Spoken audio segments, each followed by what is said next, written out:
आमे जनसाधारण को जहाँ कहीकि सरकार को आसीलु आमे गोटे गोटे कि सबू आम कथा रखिलु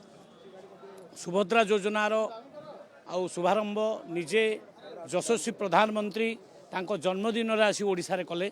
ये किसी कम कथा नुहे लक्ष लक्ष माँ भूणी माने पैसा पाइबा आरंभ हो एवं कोटिए उपरे महिला एथे उपकृत हेबे ये बहुत बड़ प्रोग्राम। द्वितीय प्रोग्राम होची चाषी माने क्विंटाल पिछा धान 3100 टका पाइबे ये खरीफ ऋतु रे तार प्रस्तुति चली बहुत कृषक माने भी खुशी अछंती कारण बीजेडी सरकार 100 टंका बोनस देवा कहीकि मध्य देला नाही आमे क्विंटाल पिछा 800 टंका अधिक देवाई आउ योजना करिचु प्रस्तुत आरंभ करिचु माननीय मुख्यमंत्री डिक्लेयर भी कर देइचंती तेणु कृषक माने 3100 टका पाइबे ये बहुत बड़ कथा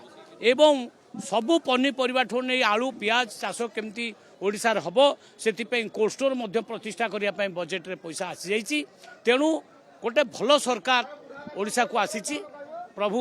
जगन्नाथ कृपारू निश्चित भाव में ओडिशा आगु को बढ़ KYC कार्य चलो भिड़ आदौ करूँ ना कारण तार लिमिट पीरियड आम समय लास्ट समयटा देनु बर्तमान आराम से करूँ कोटी ऊपर लोक कर सारे आउ 2 कोटी 2.5 कोटी लोक करेंगे 2-3 मास भितर सरी तेल तेल तेल कथा विचार करा आमे कथबार्ता हबू।